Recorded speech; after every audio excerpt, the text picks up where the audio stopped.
Have you ever felt the heavy burden of a secret weighing you down? Leviticus 5 addresses this very struggle by introducing the concept of guilt offerings, revealing that admitting our wrongs isn't just an ancient ritual but a pathway to profound cleansing and renewal. These teachings urge us to confront our shortcomings and embrace the truth, reminding us that in a world where honesty often feels elusive, the transformative power of confession can lead to deeper connections with ourselves and others. So, if you're ready to explore how these timeless principles can inspire a more authentic life, let's dive into the wisdom of Leviticus 5 and discover how guilt offerings can illuminate our journey toward honesty and commitment. Let's read the chapter together. If anyone sins because they do not speak up when they hear a public charge to testify regarding something they have seen or learned about, they will be held responsible. If anyone becomes aware that they are guilty, if they unwittingly touch anything ceremonially unclean, whether the carcass of an unclean animal, wild or domestic, or of any unclean creature that moves along the ground, and they are unaware that they have become unclean, but then they come to realize their guilt, or if they touch human uncleanness, anything that would make them unclean, even though they are unaware of it, but then they learn of it and realize their guilt, or if anyone thoughtlessly takes an oath to do anything, whether good or evil, in any matter one might carelessly swear about, even though they are unaware of it, but then they learn of it and realize their guilt. When anyone becomes aware that they are guilty in any of these matters, they must confess in what way they have sinned. As a penalty for the sin they have committed, they must bring to the Lord a female lamb or goat from the flock as a sin offering, and the priest shall make atonement for them for their sin. Anyone who cannot afford a lamb is to bring 2 doves or 2 young pigeons to the Lord as a penalty for their sin, one for a sin offering and the other for a burnt offering. They are to bring them to the priest, who shall first offer the one for the sin offering. He is to wring its head from its neck, not dividing it completely, and is to splash some of the blood of the sin offering against the side of the altar. The rest of the blood must be drained out at the base of the altar. It is a sin offering.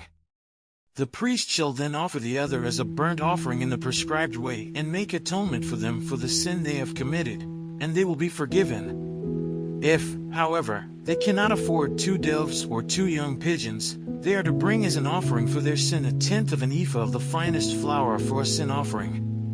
They must not put olive oil or incense on it, because it is a sin offering.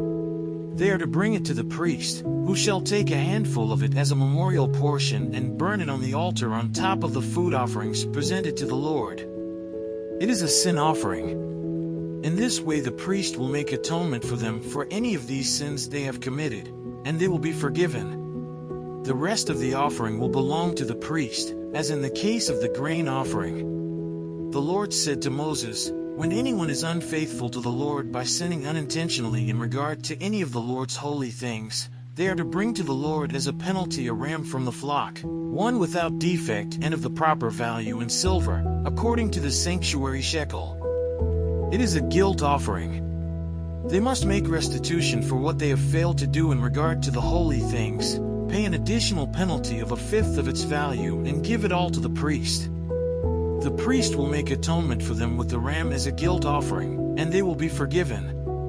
If anyone sins and does what is forbidden in any of the Lord's commands, even though they do not know it, they are guilty and will be held responsible.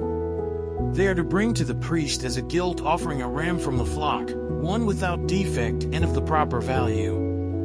In this way the priest will make atonement for them for the wrong they have committed unintentionally, and they will be forgiven.